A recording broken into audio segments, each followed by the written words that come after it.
Jika ada sesiapa sudah ada nota yang ada pada kita, yang tak lagi ada nota, boleh nanti minta dengan admin, insya Allah boleh dapatkan nota ini. Jika sudah ada nota, boleh kita buka di dalam muka surat yang keempat. Kita boleh buka muka surat yang keempat. Jika ada nota, boleh kita buka muka surat yang keempat. Jika tak ada nota, boleh kita buka surah Al-Mu'minun. Kita buka mushaf, buka surah Al-Mu'minun, ayat yang pertama dan ayat yang kedua. Untuk kita ketahui apa kaitan antara ayat yang tengah kita bahas ini dengan sifat orang beriman yang berjaya. Surah Al-Mu'minun, ayat 1 dan ayat 2, Allah Subhanahu wa taala berfirman, A'udzubillahi minasyaitonir rajim. Qad aflahal mu'minun alladzina hum fi salatihim khashi'un. Sungguh berjaya orang-orang yang beriman. Allah sifatkan orang-orang beriman sebagai orang-orang yang berjaya. Berjaya di mana? Berjaya di dunia. Berjaya di mana? Berjaya di akhirat. Tapi mereka yang berjaya di dunia dan di akhirat ini, apa sifat mereka? Apa keadaan mereka? Qad aflahal mu'minun alladzina hum fi salatihim khashi'un. Yaitu mereka yang khusyuk dalam salatnya. Khusyuk dalam salat adalah bahagian yang paling utama dalam salat itu. Bagian yang menjadi inti dari ayat yang kita tengah bahas ini. Bahagian yang mengkaitkan antara keadaan salat dengan orang beriman yang disifatkan oleh Allah Subhanahu wa taala sebagai orang yang berjaya. Jika kita tahu demikian, maka kita ingin tahu apa kelebihan, apa fadilah, apa perlunya kita mencari kekhusyuan dalam salat. Apa perlunya kita salat dalam keadaan mengetahui apa yang kita ucapkan. Apa perlunya kita salat dalam keadaan hadir, dalam keadaan kita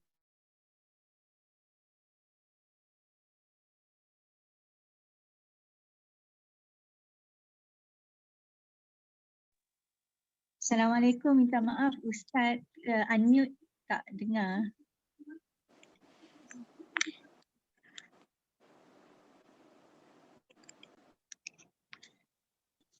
Okey, maaf.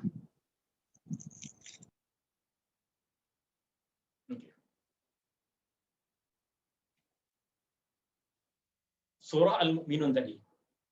Orang yang beriman yang disifatkan oleh Allah Subhanahu wa taala sebagai orang yang berjaya adalah orang yang khusyuk dalam salatnya. Maka di sini perlu kita ketahui apa keutamaan khusyuk dalam salat. Apa nilai kekhusyukan dalam salat? Kenapa kita perlu mencari kekhusyukan dalam salat? Kita boleh tulis di sini beberapa poin untuk kita tahu, untuk kita ambil berat apa pentingnya khusyuk dalam salat. Dalam nota boleh kita buka di dalam muka surat yang keempat, tajuknya khusyuk dalam salat. Saya akan padam ini. Dalam kelas ini, untuk kelas ini, karena banyak ramai yang hadir, maka untuk soalan nanti kita akan buka di akhir kelas, insya Allah. Saya akan berikan masa untuk siapa yang ingin bertanya, untuk bertanya. Soalan tersebut boleh terus disampaikan kepada saya nanti di akhir kelas, boleh kita coba untuk jawab. Kecuali jika apa yang ingin disampaikan, ingin ditanyakan berkaitan dengan apa yang tengah kita bahas. Misalnya ada satu poin yang telah saya sampaikan, tapi tidak terdengar dengan jelas atau tak sampai makna yang ingin saya sampaikan, maka boleh unmute, kemudian tanya berkaitan dengan apa yang tengah saya bahas, itu sahaja. Adapun soalan-soalan yang lain boleh kita bahas nanti di akhir pertemuan insya Allah. Muka surat yang keempat. Kita akan tulis beberapa poin yang menjadi keutamaan khusyuk dalam sholat dan kaitannya dengan ayat surah An-Nisa ayat 43 yang tadi kita baca.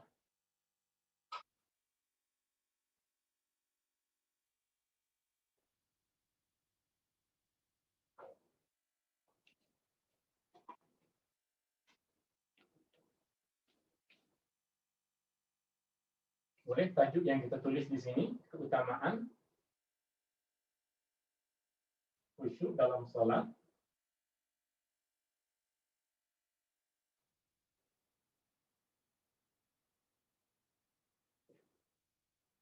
Yang pertama, berasaskan kepada surah Al-Mu'minun, ayat 1 dan ayat 2, kita tahu bahwa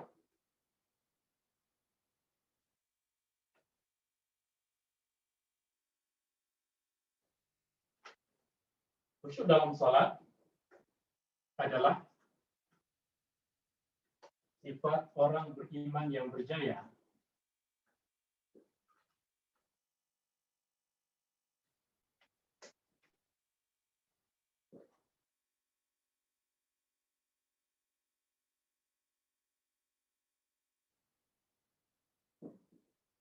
Ini yang pertama.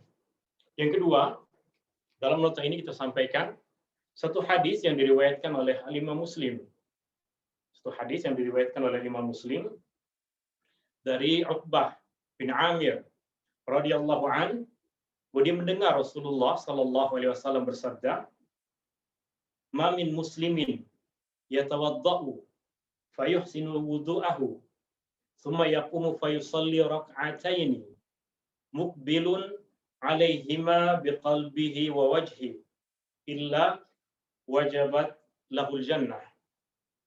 Tidaklah seorang mukmin berwudu dengan sebaik-baiknya, dengan menyempurnakan wudu. Macam mana wudu yang sempurna?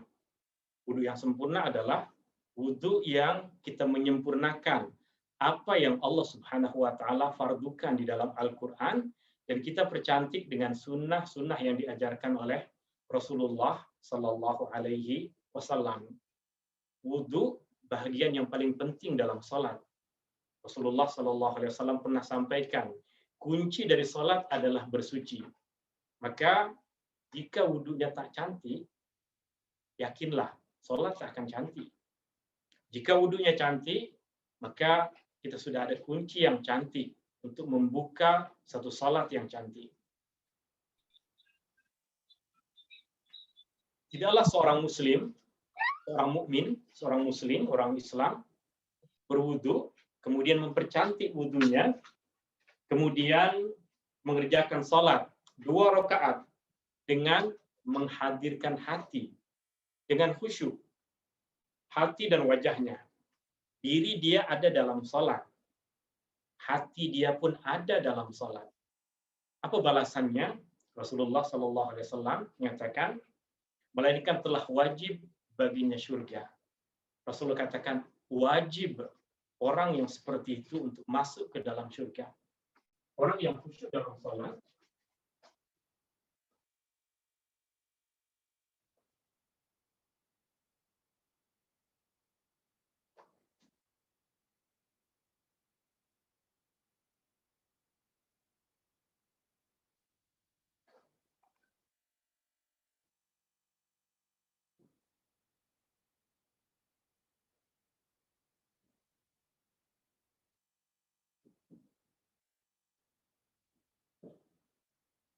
orang yang khusyuk dalam salat wajib mendapatkan syurga.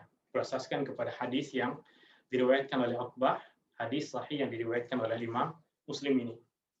Perkara ketiga, poin yang ketiga, kita tengok di dalam hadis yang diriwayatkan oleh Abu Dawud. Hadis yang diriwayatkan dari Ammar bin Yasir, dia mendengar Rasulullah sallallahu alaihi wasallam bersabda. Saya akan terus bacakan terjemahan dari hadis ini. Teks hadisnya boleh kita baca di dalam nota yang ada pada kita.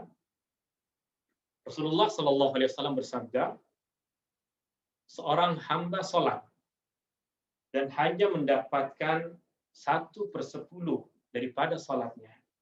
atau 1/9, atau 1/8, atau 1/7, atau 1/6, atau 1/5, atau 1/4, atau 1/3, atau separuh saja dari sholatnya. Maka nilai sholat berbeza. Tidak semua sholat, meskipun kita rasa wudhu udah cantik, pakaian pun bersih, sempurna menghadap kiblat, sholat ditunaikan pada waktunya. Nilai dari sholat tersebut berbeza. Apa yang membezakan sholat tersebut? Dua orang yang berbeza yang sholat di tempat yang sama, pada masa yang sama, boleh jadi nilai sholat dari dua orang ini berbeza. Di mana nilai perbezaan dalam sholat itu banyak. Yang menjadi pembeza dari kedua nilai sholat dua orang ini, apa yang berkaitan dengan apa yang telah kita bahas adalah kekhusyuan di dalam sholat, bezakan nilai dari dua orang ini. Apa yang ingin kita tulis tentang khusyuk dalam sholat?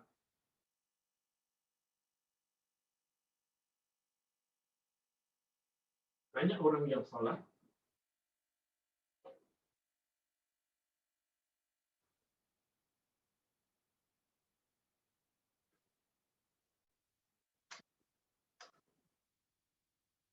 tetapi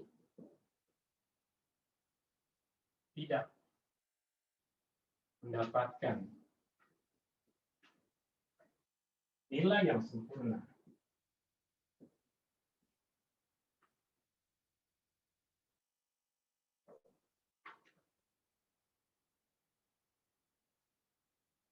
Di antara penyebabnya adalah kurangnya kekhusyuan di dalam sholat.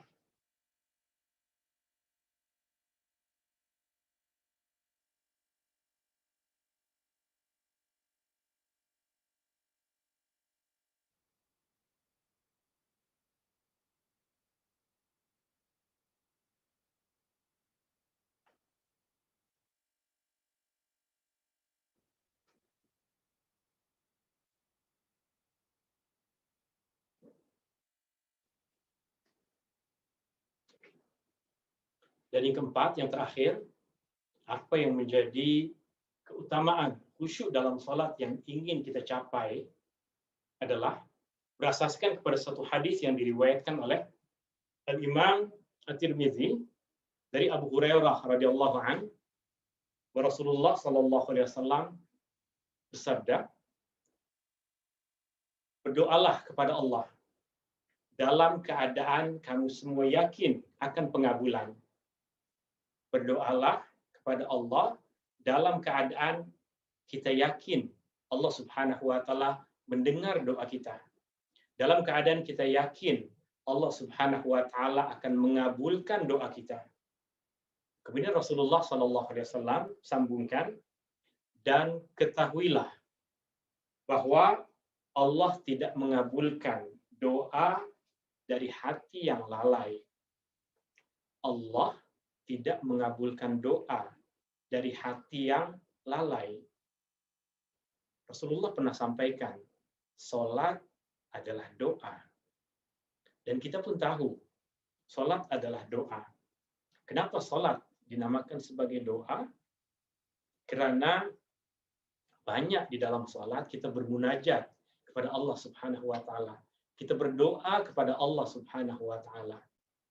Bayangkan, kita kaitkan hadis ini dengan keadaan sholat kita.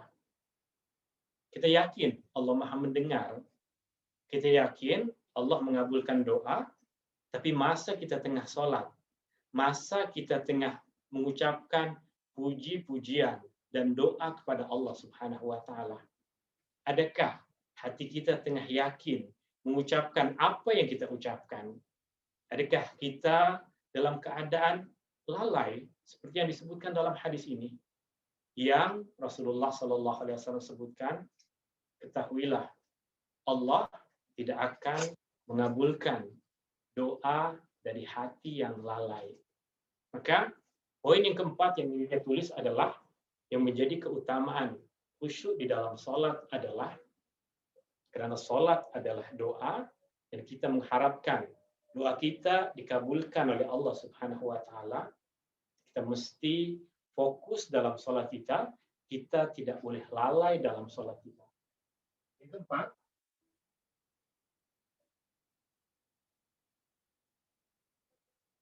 orang yang lalai dalam berdoa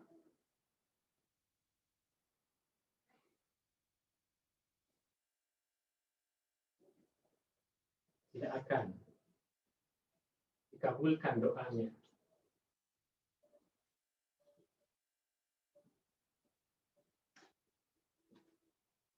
Dan sholat adalah doa.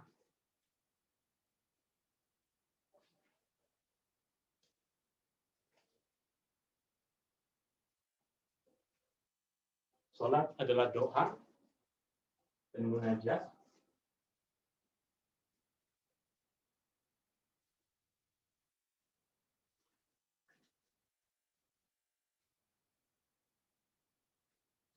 Antara hamba dengan Tuhan.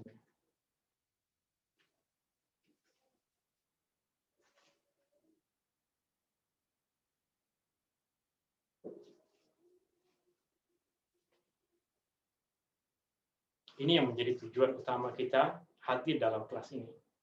Bagaimana kita memperbaiki kualitas sholat kita, agar sholat kita bukan sholat yang kita lakukan hanya semata-mata ingin melaksanakan apa yang diperintahkan oleh Allah saja. Janji buat, bukan itu yang kita inginkan. Orang yang sholat dengan harapan bahwa janji buat, kita tengok kepada semua apa yang ada di sini, sholat tersebut boleh jadi tiada nilainya. Boleh jadi dia dianggap, sudah ditulis oleh malaikat sebagai orang yang sholat. Ditulis oleh malaikat sebagai orang yang tidak meninggalkan sholat. Tapi apa nilai dari sholat tersebut? Bagaimana jika bertahun-tahun dia sholat, salah sholatnya? Bagaimana jika bertahun-tahun sholat, tak ada kualiti pada sholatnya? Bagaimana jika bertahun-tahun sholat, lalai dalam sholatnya, atau mengikut kepada bahasa yang kita pelajari dari surah An-Nisa ayat 43 tadi, bagaimana jika selama ini kita sholat dalam keadaan mabuk. Kita sholat dalam keadaan tidak sadar apa yang kita ucapkan. Masa untuk kita belajar tak lama, umur tak panjang. Bagaimana jika kita mati dalam keadaan seperti itu? Mati dalam keadaan sholat yang kita buat, sholat yang seperti dilakukan oleh orang yang berada di dalam keadaan yang mabuk. Tadi kita buat satu soalan, apa penyebab kita tak boleh mencapai kekhusyuan itu?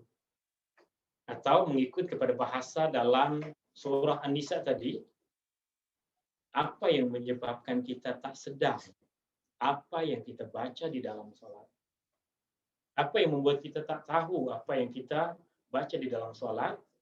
Ini tajuk yang akan kita bahas di dalam pertemuan kita di petang hari ini, penyebab kita tak faham apa yang kita baca di dalam sholat.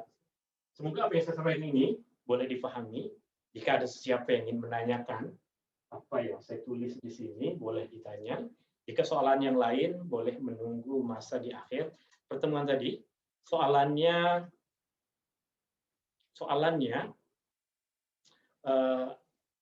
mungkin jangan ditulis, sebab saya nanti tak boleh baca. Saya akan fokus, boleh diperdengarkan jika ada yang ingin bertanya. Saya akan paling ini, kita akan masuk kepada 3 perkara yang menjadi penyebab kenapa kita tak faham, kita tak tahu apa yang kita baca di dalam sholat kita, dan nanti sedikit demi sedikit dalam kelas kita ini, kita akan bahas apa penawarnya, apa solusinya, apa obatnya untuk kita menghindari 3 perkara yang menyebabkan kita tak sedar, kita tak tahu apa yang kita baca di dalam sholat. Jika kita ada nota, senang kita boleh tengok dalam muka surat selanjutnya. Muka surat yang kelima. Jika belum lagi dapat nota, boleh kita tengok di sini. 3 perkara yang menyebabkan kita tak faham, kita tak tahu, kita tak sedar apa yang kita baca di dalam sholat. Soalan yang kita tulis di sini adalah kenapa kita tidak sedar apa yang kita baca.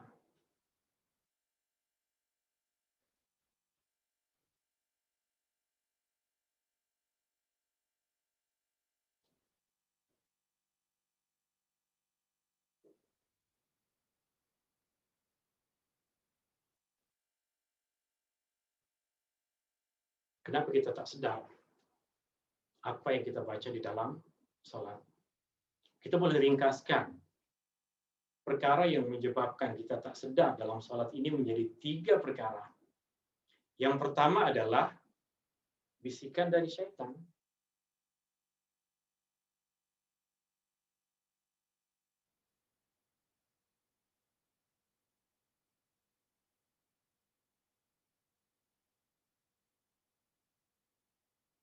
Bisikan dari syaitan. Yang kedua adalah kelalaian. Sebab kita lalai. Dan yang ketiga adalah kejahilan.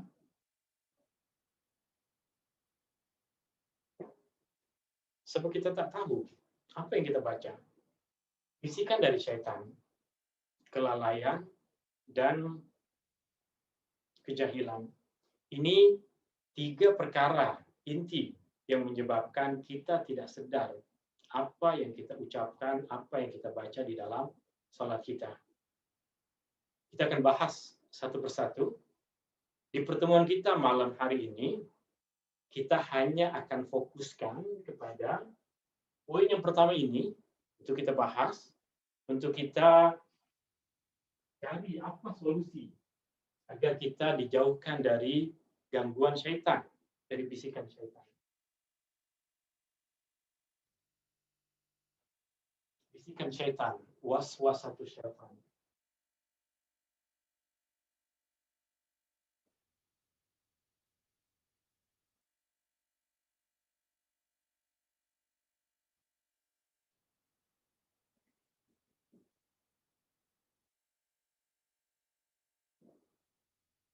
Bisikan dari syaitan. Siapa yang hadir, sering hadir dalam kelas saya, sudah tahu apa yang dimaksud dengan syaitan. Syaitan adalah sifat bagi jin dan manusia yang derhaka kepada Allah dan mengajak orang lain untuk derhaka. Syaitan bukan satu jenis makhluk tertentu. Syaitan adalah sifat. Sifat untuk siapa? Sifat untuk manusia dan jin. Ada syaitan dari golongan manusia, ada syaitan dari golongan jin, minal jinnati wan nas. Dari golongan jin, dari golongan manusia. Manusia dan jin yang seperti apa? Yang derhaka kepada Allah. Tapi tak cukup dirinya derhaka, dia ganggu orang lain. Dia pun ingin agar orang lain juga buat dosa macam dia. Maka jika ada orang, manusia seperti ini, itulah sifat syaitan. Diganggu orang yang buat benda baik, dia tak suka dengan orang yang buat benda baik, dia ingin agar orang yang buat benda baik tersebut meninggalkan kebaikan yang dia lakukan, justru menginginkan agar mereka buat benda salah seperti apa yang mereka buat. Ini adalah sifat dari syaitan. Syaitan yang berwujud manusia boleh kita nampak, tapi syaitan yang dalam bentuk jin ini yang sering mengganggu kita di dalam salat kita. Untuk kita memahami keadaan ini, kita boleh buka di dalam Al-Quran. Allah Subhanahu wa Ta'ala bercerita tentang keadaan ini di akhir surah Shad. Boleh kita buka sama-sama surah Shad. Yang ada mushaf Al-Quran, boleh buka surah Shad. Surah Shad.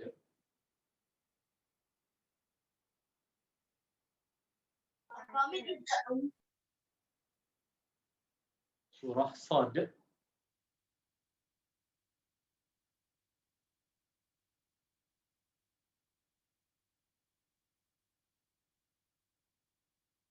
Surah Shad ayat 83, 82.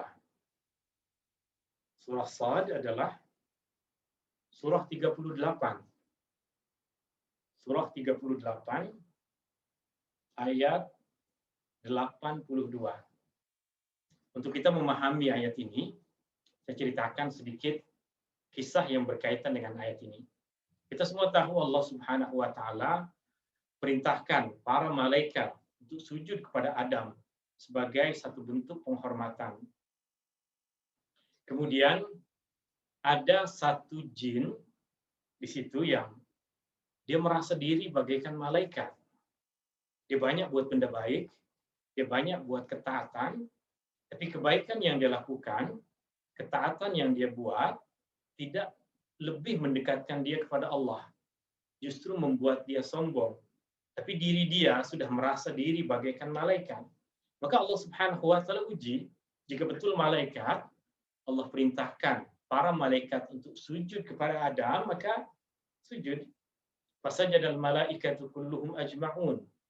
Ketika Allah perintahkan para malaikat untuk sujud, terus para malaikat tanpa berfikir, terus mendengar perintah dari Allah, terus mereka sujud.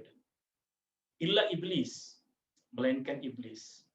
Dan iblis bukan berasal dari golongan malaikat. Iblis adalah jin yang merasa diri suci, bersih, bagaikan malaikat. Maka ketika Allah Subhanahu wa taala perintahkan untuk sujud kepada Adam, dia menolak, dia mengatakan aku lebih baik dari dia. Ana khairum minhu. Aku lebih baik dari Adam. Maka Allah murka kepada iblis. Ketika Allah Subhanahu wa taala zahirkan kemurkaannya kepada iblis, apa yang diucapkan oleh iblis? Salah satu yang diucapkannya adalah apa yang Allah Subhanahu wa taala ceritakan pada ayat 82 ini. Allah Subhanahu wa taala menceritakan tentang iblis. Qala fa bi'izzatika la ughwiyannahum ajma'in. Iblis mengatakan, demi keagunganmu, ya Allah, aku akan ganggu semua mereka, manusia. Maka sejak masa itu, iblis mengajarkan golongan jin untuk mengganggu manusia. Maka selagi kita masih merasa diganggu di dalam sholat kita, maka bersyukurlah.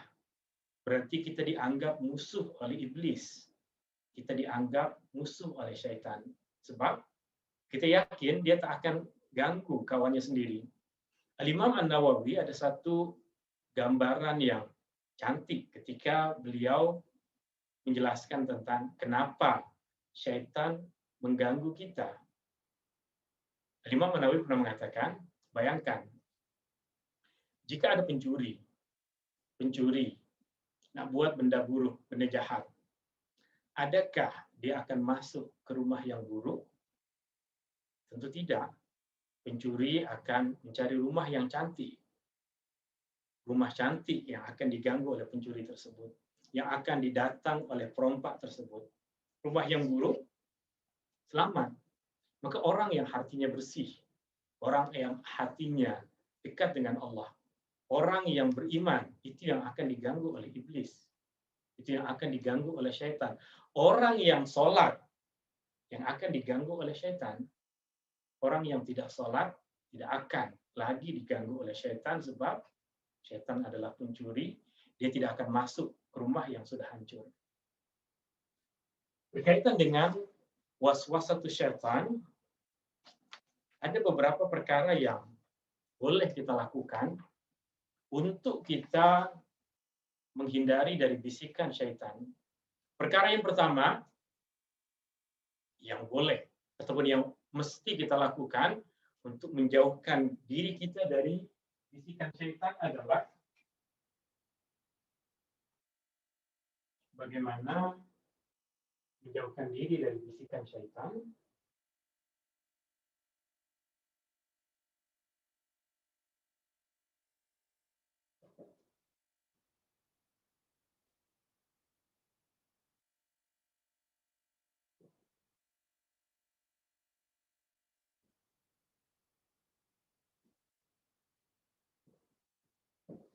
Cara menjauhkan diri dari bisikan syaitan di dalam salat. Cara yang pertama adalah cara yang paling kuat, meminta perlindungan kepada Allah.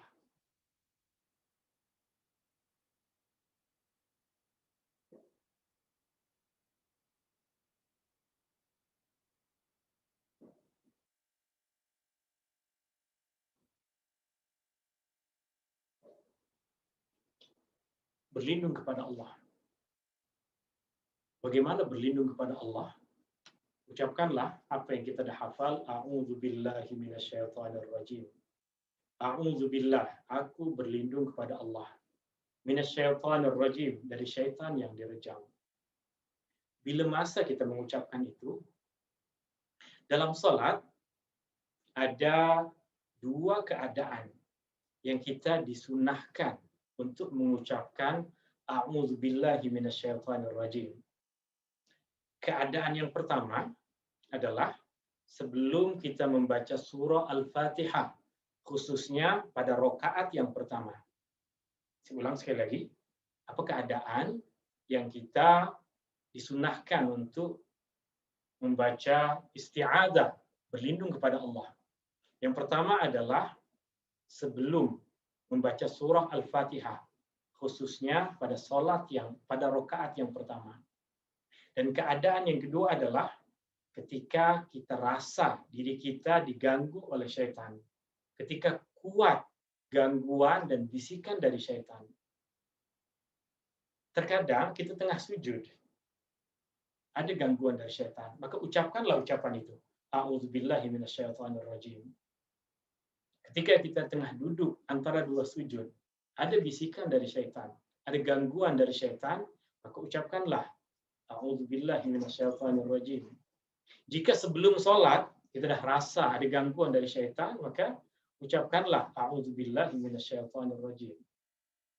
Adakah perkara tersebut tidak merusak sholat? Bukankah dalam sholat ini ada bacaan-bacaan yang khusus? Ya, memang dalam sholat ada zikir-zikir yang khusus. Tapi Rasulullah SAW dah ajarkan kepada kita untuk membaca doa ini, a'udzubillahi minasyaitonirrajim, bila-bila masa kita rasa gangguan dari syaitan. Hadisnya boleh kita buka di dalam nota yang ada pada kita. Hadisnya di muka surat yang ke-7. Satu hadis yang sahih diriwayatkan oleh Imam Muslim dari Utsman bin Al-As. Dia datang jumpa dengan Rasulullah SAW. Sahabat ini jumpa dengan Rasulullah SAW dan dia mengatakan, ya Rasulullah, masa saya sholat, saya sering diganggu oleh syaitan. Sehingga bacaan saya jadi kacau. Selepas Al-Fatihah, bacaan dia diganggu. Masa tengah ruku, bacaan dia diganggu. Tengah sujud, apa yang dibaca dalam doanya pun diganggu oleh syaitan. Maka Rasulullah SAW bersabda, itu adalah syaitan yang digelar Khinzab.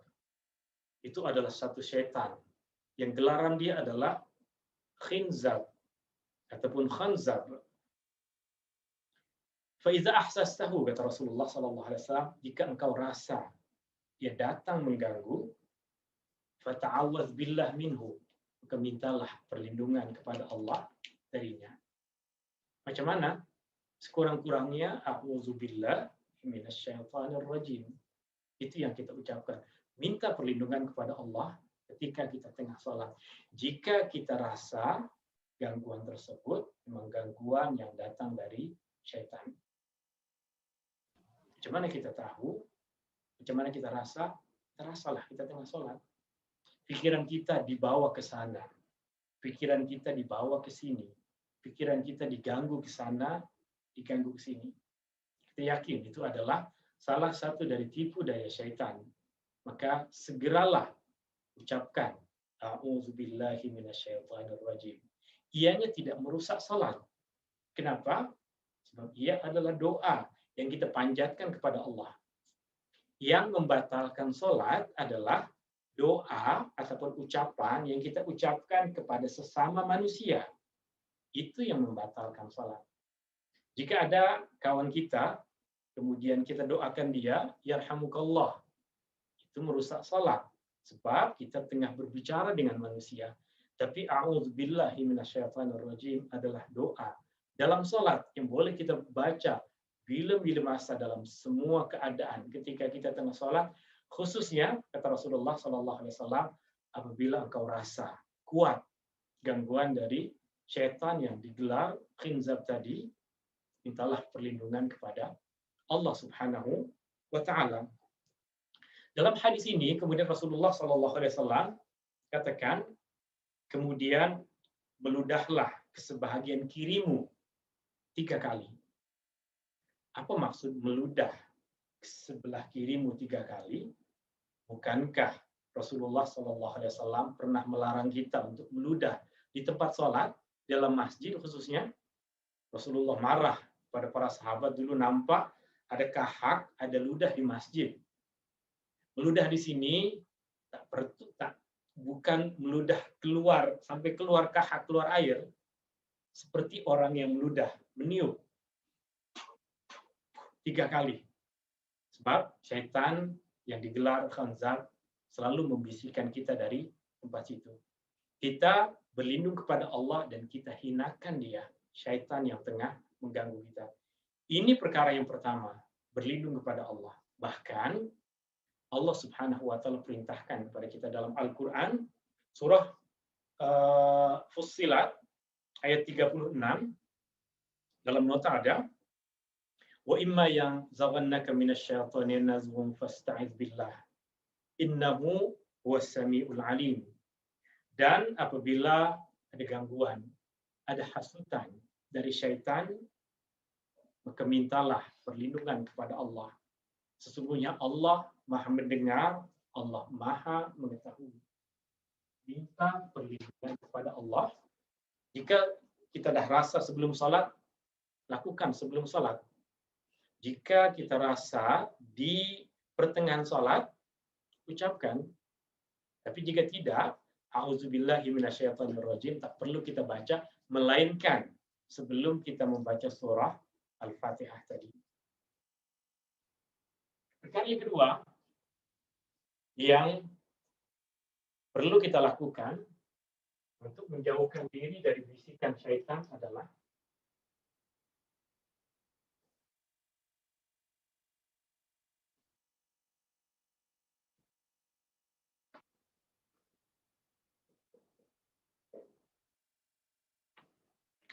biarkan dia mengganggu, biarkan anjing menggonggong, kafilah terus berlalu. Biarkan terus kita sholat. Tak payah layan syaitan. Bagaimana tak payah layan syaitan? Terkadang gangguan syaitan ini dalam bentuk sesuatu yang membuat kita susah dalam sholat. Apa contohnya? Kadang ketika kita tengah sujud, ada bisikan dalam hati kita, tadi dah baca Al-Fatihah ke belum? Dah baca Al-Fatihah ke belum? Rukuk tadi betul ke belum? Jangan layan bisikan tersebut. Kita tengah sujud, terus sambung sujud. Apa yang telah berlalu, telah berlalu. Apa yang telah berlalu, kita tidak dituntut untuk mengulang sesuatu hanya kerana keraguan. Kita tidak dituntut untuk mengulang lagi, berdiri lagi ke atas, mengulang lagi surah Al-Fatihah. Atau kita batalkan sholat, takbir, ulang lagi. Berat jadi sholat. Tak payah layan bisikan dari syaitan. Jika syaitan membisikkan kepada kita, Masa kita berada di rakaat yang kedua misalnya. Tadi rakaat yang pertama sujud baru satu kali itu, belum dua, satu kali. Jika kita yakin, kita kena bezakan yakin atau bisikan syaitan. Bisikan syaitan tak payah layan. Syaitan akan terus bisikan kepada kita, awak tak sempurna solat, tak betul tu solat, kurang rakaat, kurang rukun, tak sah. Ucapkan dalam hati, biar tak sah. Jangan layan bisikan dari syaitan. Jangan ucapkan dengan kuat. Jangan ucapkan, biar tak sah. Ucapkan dalam hati kepada syaitan. Selepas kita ucapkan, a'udzubillahi minasyaitonirrajim, biar. Tak payah layan. Rasulullah SAW, jika kita tengok dalam hadis yang ada pada nota kita,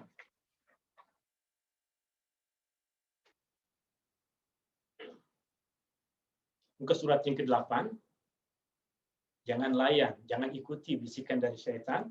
Hadis yang kedua, hadis sahih yang diriwayatkan oleh Al-Bazzar dari sahabat Nabi SAW, Abdullah bin Abbas radhiyallahu anhuma. Rasulullah SAW bersabda, saya akan baca terus terjemahannya, teks hadisnya, boleh kita baca di dalam nota yang ada pada kita ini. Syaitan datang kepada salah seorang di antara kamu. Lalu dia meniup kepada perutnya, perut orang yang tengah sholat. Sehingga dia menghayalkan bahwa dia telah berhadas, padahal tidak. Rasa macam terkeluar sesuatu. Kita tengah sholat, rasa macam telah terkeluar sesuatu.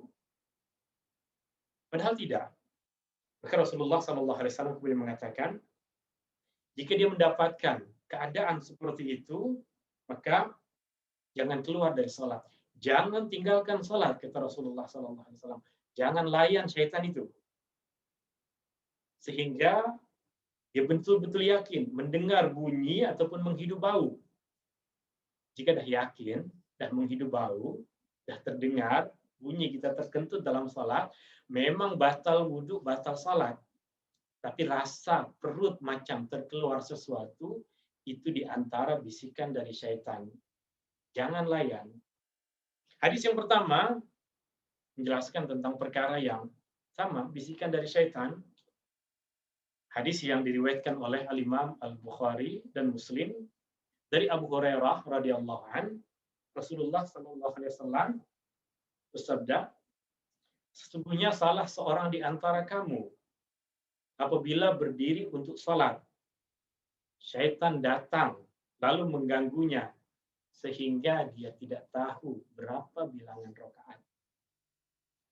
Jika kita sudah rasa macam ini, maka ambil apa yang kita yakin. Apa yang kita yakin. Jika ragu antara 2 dengan 3, kita ambil 2. Kita sempurnakan lagi rakaat yang ketiga. Jika kita ragu antara yang ketiga dengan yang keempat, yang yakin adalah yang ketiga. Yang keempat, ragu bisikan dari syaitan. Lalu nanti kita akan pelajari dalam kelas ini bagaimana kita melaksanakan sujud sahwi.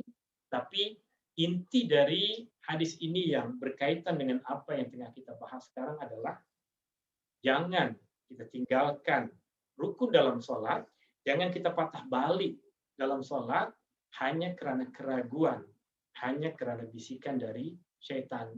Memang terkadang bisikan dari syaitan itu berbunyi, sholat awak tak sah, awak tak diterima sholat macam ini. Kenapa tak balik? Ulang sholatnya. Ulang sholatnya. Jika sekali kita ulang sholat, syaitan dah tahu apa kelemahan kita dalam sholat. Dia akan terus serang kita pada poin itu. Sama seperti mungkin ada kita atau ahli keluarga kita yang berwudu, kemudian keluar dari tandas, balik lagi, berwudu lagi. Atau perlu masa yang sangat lama untuk dia berwudu. Kenapa? Sebab ketika dia basuh kaki, syaitan bisikan, tangan dah belum. Ketika dia menyapu kepala, syaitan bisikan, wajah tadi dah belum. Sama, sholat dan wudhu. Jika syaitan membisikkan kita sesuatu, dan kita telah sampai pada satu keadaan, maka yang perlu kita yakin adalah kita dah sampai sini, yang sebelumnya semua dah sempurna. Kita tengah sujud, syaitan bisikan dah ruku ke belum? Jangan layan bisikan syaitan. Sujud terus. Kita tengah duduk tahiyat akhir. Kemudian bisikan dari syaitan, tadi sujud 1 ke 2 kali. Sujud 1 ke 2 kali. Kita tengah duduk tahiyat akhir, dah duduk tahiyat akhir, kita dah duduk tasyahud akhir, sambung duduk tahiyat akhir. Dan untuk sempurna nanti kita akan pelajari bagaimana cara melaksanakan sujud sahwi. Tapi intinya jangan patah balik untuk melakukan sesuatu hanya karena bisikan dari syaitan. Jangan patah balik dalam sholat, jangan keluar dari sholat hanya karena bisikan dari syaitan. Maka poin yang kedua, Ustaz, bisikan dari syaitan. Ustaz, okey, tadi saya ada soalan. Tadi Ustaz cakap berkenaan dengan katalah Al-Fatihah, right? Kita macam not sure dah baca ke tidak. So untuk menyempurnakannya, dan later kita buat sujud sahwi lah. Ya. Okey. Boleh. Sangat cantik jika kita buat sujud sahwi. Tapi intinya adalah kita sudah berada dalam satu keadaan tengah ruku misalnya, sudah ruku saja, sambung ruku dan jangan patah balik berdiri. Sebab jika kita patah balik berdiri hanya karena keraguan, hanya karena bisikan dari syaitan, salat kita dah rusak. Salat kita sebenarnya sudah disifatkan sebagai salat yang tidak sah. Kenapa? Kita berpindah dari satu rukun kembali kepada rukun sebelumnya, tidak ikut urutan. Padahal selepas ruku patutnya kita i'tidal, kemudian kita sujud, ini kita patah balik. Patah balik tidak boleh dalam salat kecuali pada perkara yang yakin yang nanti kita akan perincikan perkara itu. Ini perkara yang kedua. Ini perkara kedua, cara menjauhkan diri dari bisikan dari syaitan, ya, bisikan syaitan dalam salat. Yang pertama meminta perlindungan kepada Allah. Yang kedua, jangan layan bisikan dari syaitan. Dan yang ketiga, yang perkara ketiga ini pun tak kalah pentingnya adalah kita mesti yakin. Yakinlah bahwa tipu daya syaitan adalah lemah.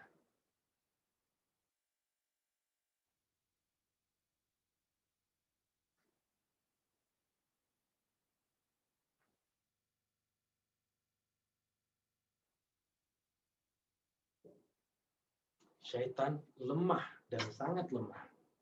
Allah sifatkan dalam Al-Quran, inna kaida syaitani kana dha'ifa.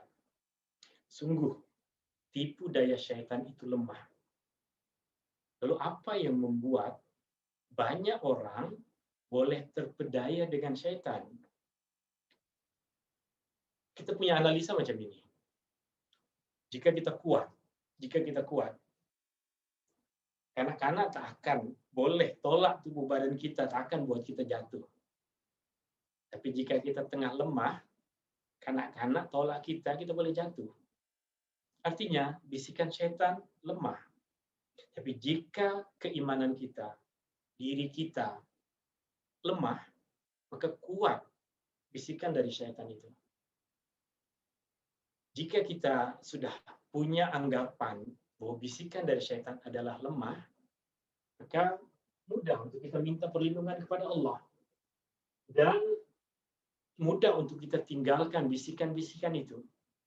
Ada seorang sahabat yang datang kepada Rasulullah SAW. Nota hadisnya ada di dalam nota ini. Ada seorang sahabat datang jumpa dengan Rasulullah SAW. Dia mengatakan seperti ini kepada Rasulullah. Ya Rasulullah, dalam hati saya ada bisikan-bisikan yang seandainya saya diberikan pilihan untuk jatuh dari langit atau mengucapkan apa yang ada dalam bisikan diri saya akan memilih untuk jatuh dari langit. Sebab apa yang ada dalam bisikan tersebut adalah satu perkara yang sangat besar, satu perkara yang sangat teruk, satu perkara yang sangat buruk bisikan tersebut. Apa jawaban dari Rasulullah SAW? Allahu Akbar. Allahu Akbar. Maha besar Allah. Maha besar Allah. Alhamdulillah, kata Rasulullah SAW, segala puji bagi Allah. Syaitan hanya mampu membisikkan. Dia tak ada kuasa lain. Kuasa dia hanya membisikkan. Tak ada kekuatan apapun yang dimiliki oleh syaitan. Dia tak boleh ubah diri manusia dari beriman menjadi kufur. Diri manusia dari rajin menjadi malas. Diri manusia dari taat kepada Allah menjadi derhaka. Tak ada kekuatan syaitan. Apa yang ada? Bisikan, was-wasa. Jika kita tahu syaitan lemah, jika kita yakin syaitan lemah, jika kita telah pelajari bahwa syaitan lemah, maka dia lemah. Jika kita berhadapan dengan musuh, kita tak tahu musuh itu lemah, dalam peperangan tersebut kita boleh kalah. Kenapa? Sebab kita sudah terjatuh sebelum masuk di dalam pertandingan itu, di dalam peperangan itu. Kenapa? Anggap musuh kuat, padahal musuh lemah. Jika kita rasa, oh susahnya sholat saya tak habis-habis bisikan dari syaitan, tak habis-habis, susah saya nak sholat. Susah kita nak sholat, memang susah. Cukup ucapan sebagai Alhamdulillah, dia tak ada kuasa apapun. Dia hanya mampu untuk membisikkan kita. Ini 3 perkara yang mesti kita lakukan sebelum sholat, semasa sholat, selepas sholat, untuk kita terjauh dari bisikan syaitan. Dimulakan dengan sentiasa meminta perlindungan kepada Allah Subhanahu wa taala. Diikuti dengan tak payahlah layan. Jangan ikuti apa yang dia kehendaki. Jangan layan bisikan dari syaitan. Dan yang ketiga, yakin bahwa bisikan dari syaitan adalah lemah. Dalam nota ini, di muka surat yang ke-9 juga kita sampaikan 2 ayat Al-Quran, di mana ayat yang pertama, surah Al-Hijr, surah 15, ayat 42. Ayat ini Allah Subhanahu wa taala menceritakan tentang keadaan syaitan tadi. Allah Subhanahu wa taala berfirman, "Inna ibadi laisa laka 'alaihim sultan." Sesungguhnya hamba-hambaku, kata Allah Subhanahu wa taala, tidak ada bagimu wahai iblis, wahai syaitan, sebarang kekuasaan apapun untuk menyesatkan mereka. Tidak ada. Engkau wahai iblis, engkau wahai syaitan, kata Allah Subhanahu wa taala, tak ada kuasa. Tak ada kuasa sedikit pun. Illa manittaba'aka minal ghawin. Kecuali jika manusianya memang sudah lemah, sudah ikut saja apa yang diucapkan oleh syaitan, sudah ikut saja apa yang dibisikkan oleh syaitan. Ayat yang kedua, surah An-Nisa, ayat 76, Inna kaidas syaitani kana dha'ifa. Sesungguhnya tipu daya syaitan adalah lemah. Jika kita lemah, maka jadi kuat bisikan tersebut. Tapi jika kita mantapkan keimanan kita dan kita berlindung kepada yang maha kuat, kita berlindung kepada yang maha perkasa, kita berlindung kepada dia yang boleh memberikan kita perlindungan, maka tidak ada sedikit pun kuasa dari syaitan. Kita orang Islam jangan pernah berkeyakinan bahwa kita ada Allah dan ada syaitan. Allah yang membisikkan benda yang baik, syaitan membisikkan benda yang buruk. Tidak ada. Bukan seperti itu. Syaitan adalah makhluk ciptaan Allah, bukan lawan kepada Allah, bukan tandingan kepada Allah. Maka tak boleh dijadikan lawan Allah dibandingkan dengan syaitan. Allah Subhanahu wa taala Maha Kuasa. Syaitan tiada kuasa. Allah Subhanahu wa taala Maha mengetahui. Syaitan tahu sedikit tentang kita. Syaitan lemah, dia tidak kuasa. Dia hanya membisikkan kita, dia hanya mengganggu kita. Maka jika kita berlindung kepada Allah, jika kita yakin ia lemah, dan jika kita tidak ikuti apa yang dia bisikkan, maka dia akan tahu bahwa kita kuat dan berlindung kepada yang maha kuat. Maka kita yakin bahagian yang pertama di dalam perkara yang mengganggu sholat kita, perkara yang menjauhkan kita dari kekhusyuan dalam sholat, perkara yang menyebabkan kita tak sedar apa yang kita baca di dalam sholat, boleh kita jauhi, boleh kita hindari. Tinggal dua lagi perkara yang lain yang sedikit demi sedikit nanti kita akan bahas dan kita akan cari apa jalan keluar, apa solusi untuk perkara-perkara lain yang mengganggu kita di dalam sholat kita. Wallahu ta'ala a'la wa a'lam. Kita akan berikan kesempatan sekarang untuk siapa yang ada soalan, siapa yang ingin menyampaikan sesuatu, mungkin saya persilahkan. Nanti lepas ini mungkin saya boleh baca yang tertulis. Jika ingin bertanya lebih senang untuk ditanyakan terus. Saya persilahkan. Assalamualaikum Ustaz. Waalaikumsalam warahmatullahi wabarakatuh. Puan? Ustaz, sunnah yang sunnah baca istiadah sebelum baca Fatihah, adakah Fatihah yang pertama ataupun di setiap rakaat? Yang digalakkan adalah pada rakaat yang pertama sebelum kita membaca surah Al-Fatihah. Sebab isti'adzah tersebut sudah mencakup semua di dalam sholat. Okey. Ya, sebab sholat sudah menjadi satu kesatuan. Maka jika memadai, jika kita membaca pada rakaat yang pertama saja. Tapi tadi, jika kita ada rasa gangguan dari syaitan, boleh kita baca dalam rakaat yang kedua. Boleh kita baca juga pada rakaat yang ketiga. Okey, terima kasih Ustaz. Oke, Afwan. Assalamualaikum Ustaz. Assalamualaikum warahmatullahi wabarakatuh. Puan? Ustaz, saya nak tanya, kalau kan untuk khusyuk dalam solat kita perlu faham apa yang kita baca kan? Betul? So maknanya sekarang ni kalau misalnya ada doa lain yang kita baca selain daripada, sebab solat tu kan doa juga. So kalau ada doa lain yang kita nak sampaikan pada Allah kan? Yang saya tahu doa mustajab adalah dalam sujud yang terakhir yang saya tahu, tapi ada juga ustaz yang kata doa yang mustajab tu di dalam setiap sujud, setiap rakaat. So maknanya sekarang ni kalau misalnya kita maksud saya macam ni, bila kita berdoa tu kita dah keluar daripada bacaan-bacaan dalam solat tau, sebab doa kita kan macam-macam kan. So maknanya contoh setiap sujud tu kita cakap benda selain daripada apa yang ada bacaan dalam solat tu, bukankah itu dikatakan macam tak khusyuk sebab dah keluar dari bacaan solat? Terima kasih Ustaz. Dari sini saya faham dua soalan. Yang pertama berkaitan dengan memahami apa yang kita baca di dalam sholat. Dan itu yang menjadi salah satu tujuan utama dari kelas kita. Sebab salah satu penyebab kita tak faham pada apa yang kita baca dalam sholat. Yang pertama adalah bisikan dari syaitan, yang kedua kelalaian, dan yang ketiga adalah kejahilan. Artinya kita tak tahu. Kita tak tahu tentang sholat kita. Itu yang kita akan bahas nanti. Tapi soalan ini penting untuk kita bahas sekarang, berkaitan dengan sujud, doa dalam sujud. Dalam sujud nanti kita akan perincikan ketika kita bahas tentang sujud. Di sini saya akan memberikan jawaban yang ringkas. Dalam sujud kita diberikan pilihan.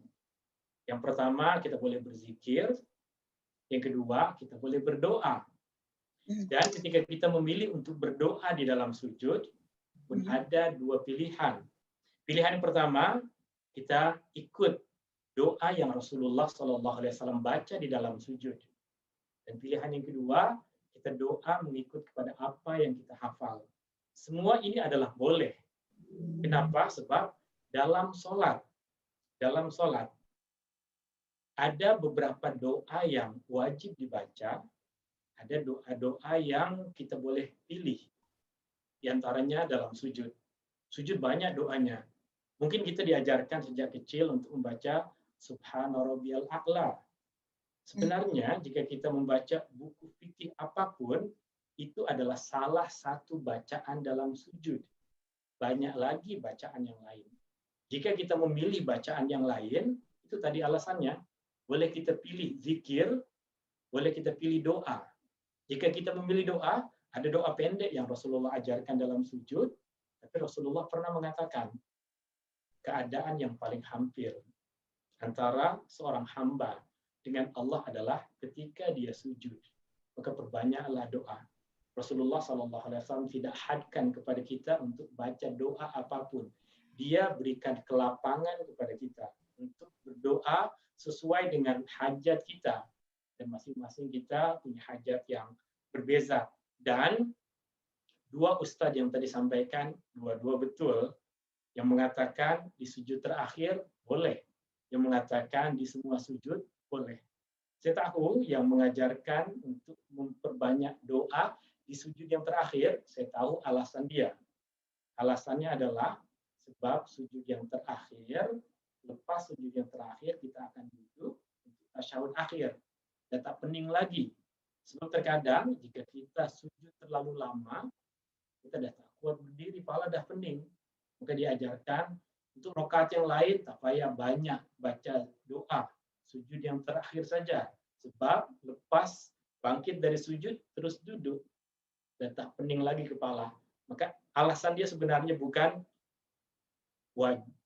membaca doa hanya pada sujud yang terakhir, tapi alasannya sebenarnya itu. Wallahu ta'ala a'la wa a'lam. Ustaz, tambah sikit lagi. Boleh, Puan? Berkaitan dengan soalan saya tadi juga, bila kita doa tu macam-macam kan, macam Ustaz kata kita banyak hajat macam-macam kan, and then kita perlu sebab solat dalam bahasa Arab kan, jadi kita perlu kita perlu doa senyap ke? Kalau terkeluar batal tak? Kalau terkeluar bahasa Malaysia batal ke Ustaz? Sebab Ustaz kata tadi boleh doa macam-macam pun kan. Keluar tanpa sengaja tak batal. Tak batal. Kita dalam solat sebenarnya nanti ada doa yang umum yang kita boleh dalam hati kita khususkan hajatnya. Ketika kita minta kepada Allah Subhanahu wa taala kebaikan di dunia misalnya, doa tersebut umum, tapi boleh hati kita mengkhususkan kepada makna tertentu. Itu maksud dari kita tak perlu memberikan perincian di dalam doa. Artinya, hajat kita boleh jadi khusus, tapi apa yang kita ucapkan kepada Allah Subhanahu wa taala luas. Maknanya tak perlu contohnya kita ada hajat kepada Allah Subhanahu wa taala agar dimudahkan urusan besok, orang ada yang nak meminang datang ke rumah, Allah memudahkan urusan tersebut. Boleh kita mengucapkan dalam doa kita, misalnya, Rabbi syrah li sadri wa yassir li amri. Ya Allah, lapangkanlah dadaku. Ya Allah, permudahkanlah urusanku. Urusan kita lain-lain. Ada yang orang nak datang meminang, ada yang anak tengah cari kerja. Urusan kita berbeza. Tapi apa yang kita ucapkan boleh jadi sama. Dan Allah tahu apa yang menjadi hajat kita. Dan justru ketika kita mengkhususkan doa kita, kadang ianya jadi tak sempurna. Kenapa? Kadang jika kita berdoa, kita khususkan pada hajat tertentu saja, kadang kita kecewa ketika apa yang kita hajatkan tersebut tak juga tercapai, tak juga kesampaian. Tapi ketika kita meminta kepada Allah, ya Allah, jika perkara ini baik, maka mudahkanlah. Maka kita serahkan kepada yang Maha Kuasa, serahkan kepada yang Maha Tahu, agar Dia memberikan yang terbaik kepada kita. Tak salah kita meminta kepada Allah Subhanahu wa taala benda-benda yang khusus, tapi yang lebih cantik doa yang umum, dan Allah Subhanahu wa taala tahu apa yang terbisik di dalam hati kita, benda-benda yang khusus ini. Wallahu ta'ala a'la wa a'lam. Insyaallah Puan, berkaitan dengan zikir dalam ruku, zikir dalam sujud, apa yang patut kita lakukan dalam ruku, apa hukum hakamnya, itu kita akan perincikan nanti ketika kita tengah membahas perkara itu insyaallah. Terima kasih Ustaz. Terima kasih banyak Ustaz. Insyaallah Puan. Ada Tuan Khair nak bertanya Tuan. Ya, Sabar. ya Ustaz. Saya tadi dalam perbahasan hari ini, Ustaz gariskan 3 perkara, iaitu gangguan syaitan, yang kedua kelalaian, dan ketiga tu kejahilan. Betul. Selalunya kalau kita solat, apa yang kita lafazkan dan apa yang dilintas di hati itu tak selari. Iya, betul. Itu hilangnya khusyuk. Itulah yang Ah, kita hadir dalam kelas ini. ya, itu macam mana kita nak macam baca Fatihah tu adalah satu daripada rukun. Bukan saja baca Al-Fatihah, takbir pun dah Takbir pun dah tak terasa. Ya. Itu Mulut yang kita mengucapkan ke sana, hati kita ke tempat lain. Boleh jadi kerana lalai. lalai. Dan nanti apa penyebab Adakah, kelalaian tersebut? adakah itu gangguan Bagaimana syaitan? kita itu Adakah nanti itu kita gangguan akan bahas. syaitan? Ya. Boleh jadi bisikan dari syaitan, boleh jadi kelalaian, boleh jadi kerana kita memang jahil, tak tahu. Ya. Bertahun-tahun sholat, tapi Rabbi firli warhamni, Ya. tak faham. At-tahiyatul mubarakatus salawat, tak tahu, tak faham. Artinya bukan penyebabnya kelalaian, sebab tak tahu, Tak tahu. sebab perlu belajar, sebab kita masih jahil. Ya. Itu artinya banyak penyebabnya, bukan saja syaitan. Jangan lepas sholat, syaitan lagi yang disalahkan, syaitan lagi yang disalahkan. Mungkin kita memang tengah mabuk dalam sholat. Syaitan memang tengah rehat, kitanya saja yang lalai, kitanya saja yang tak tahu dan tak paham apa yang kita baca dalam sholat. InsyaAllah itu yang akan kita bahas, Tuan Khair. Okey. Tuan hadir terus dalam kelas ini insyaAllah. Assalamualaikum Ustaz. Assalamualaikum warahmatullahi wabarakatuh. Ya Puan. Saya nak sedikit kefahaman tentang timeline pensyariatan solat dan larangan minum arak. Adakah solat Sayyidina Ali radhiyallahu anhu tadi itu solat fardu? Sebab kalau dia solat fardu jadi berlaku selepas peristiwa Isra Mi'raj. Betul. Perkara ini terjadi di Madinah. Dan surah An-Nisa adalah surah Madaniyah, surah yang diturunkan kepada Rasulullah SAW selepas hijrah. Kalau kita nak membuat sedikit sejarah tentang solat 5 waktu difardukan dalam peristiwa Isra dan Mi'raj lebih kurang 2 tahun sebelum hijrah. 2 tahun sebelum hijrah, peristiwa Isra dan Mi'raj. Ketika diturunkan perintah solat 5 waktu, keesokan harinya Jibril diperintahkan oleh Allah Subhanahu wa taala untuk mengajarkan solat kepada Rasulullah, dan Rasulullah diperintahkan untuk mengajarkan solat kepada para sahabat. Dan solat pertama yang ditunaikan oleh Rasulullah SAW, Jibril menjadi imam kepada Rasulullah SAW adalah solat zuhur. Maka dalam sejarah, solat pertama adalah solat zuhur. Solat zuhur di dalam istilah ilmu fikih dinamakan solat zuhri al-ula. Solat zuhur adalah solat yang pertama. Dalam hadis tersebut, Jibril mengajarkan bagaimana bersuci, waktu solat, dan bagaimana cara melaksanakan solat. Kita tahu di Mekah belum lagi ada kewajiban, ada perintah ataupun pengharaman arak. Minuman keras belum lagi diharamkan. Rasulullah SAW hijrah ke Madinah lebih kurang 2 tahun di Madinah. Bukan 2 tahun, lebih dari 2 tahun, 3 tahun mungkin. 3 tahun di Madinah, arak tak lagi diharamkan. Maka selama masa itu masih ramai para sahabat yang minum arak. Dan peristiwa ini, jika kita baca yang tadi Ali bin Abi Thalib, ia diriwayatkan bukan sekali. Beberapa peristiwa terjadi.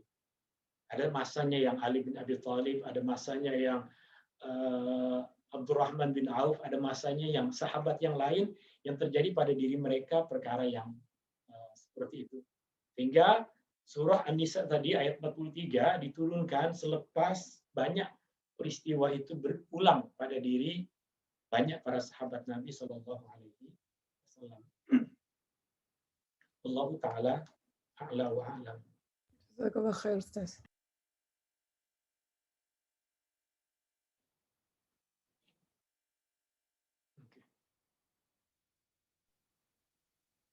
Ada lagi soalan yang lain? Jika tidak, masa kita sehingga 9.30 untuk pertemuan kita di malam hari ini, insya Allah. Boleh saya berikan kesempatan yang lain untuk bertanya?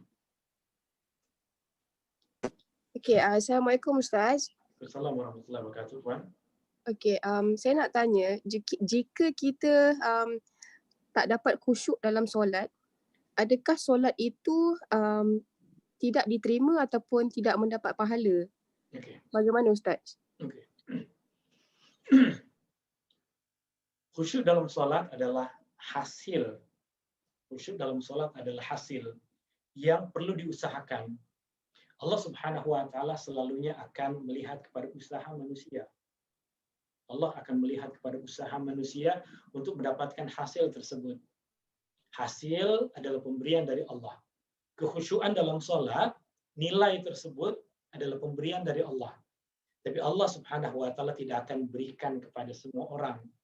Allah Subhanahu wa taala akan berikan kepada yang berusaha, walladzina jahadu fina lanahdiyannahum subulana. Orang-orang yang bersungguh-sungguh dalam jalan kami, maka kami akan berikan mereka petunjuk kepada jalan itu. Kita bersungguh-sungguh dalam salat, kita akan mencapainya. Kita bersungguh-sungguh dalam menuntut ilmu, kita akan ada hasil yang kita dapatkan. Karena kepahaman yang kita capai, kita bersungguh-sungguh dalam sesuatu, mesti ada hasil yang Allah Subhanahu wa taala berikan.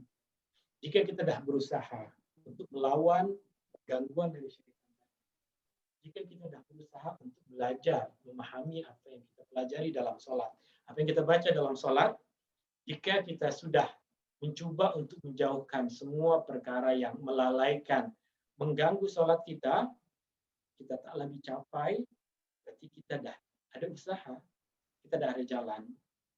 Banyak kali dalam agama ini, nilai dari usaha lebih besar diberikan oleh Allah Subhanahu wa taala dibandingkan dari nilai hasil itu.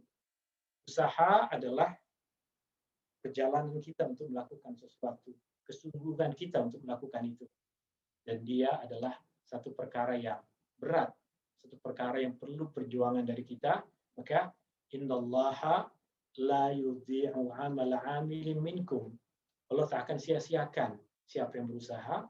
Allah tidak akan sia-siakan siapa yang beramal.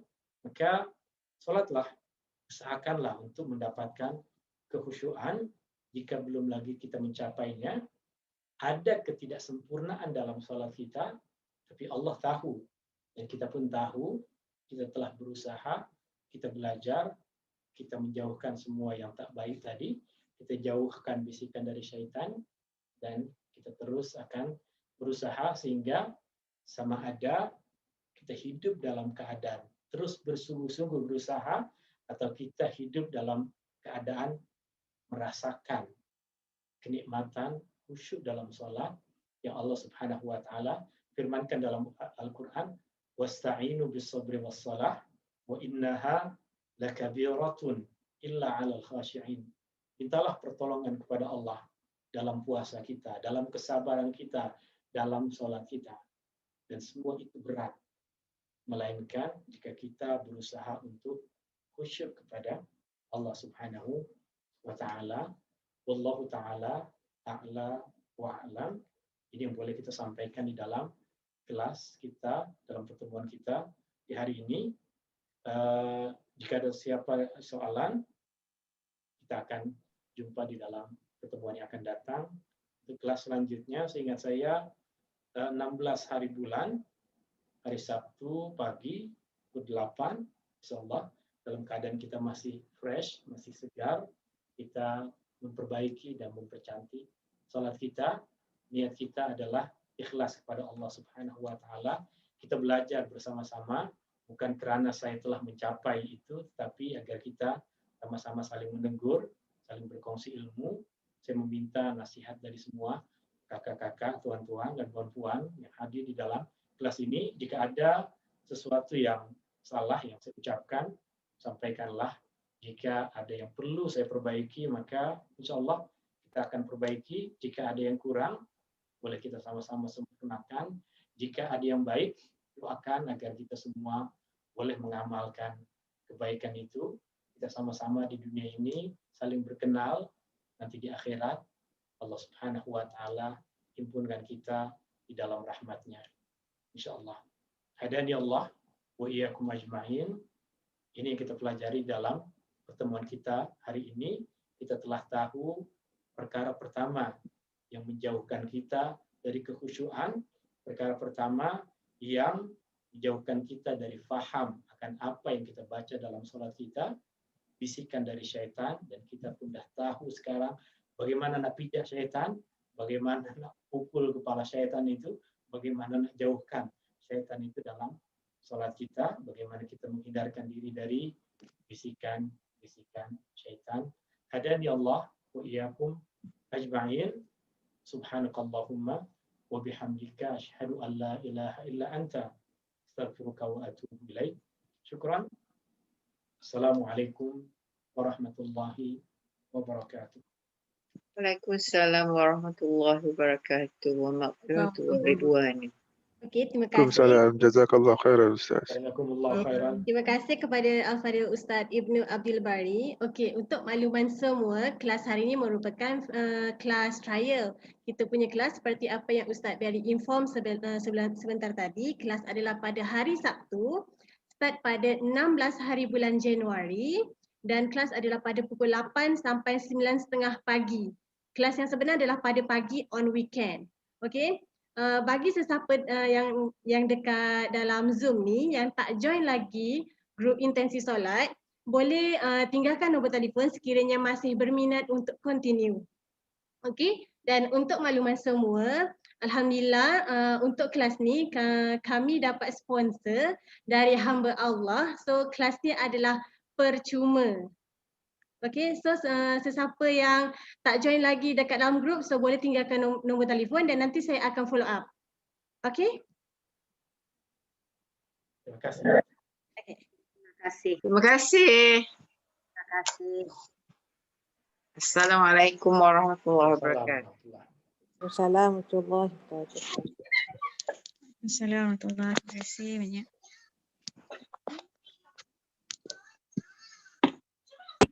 Thank you.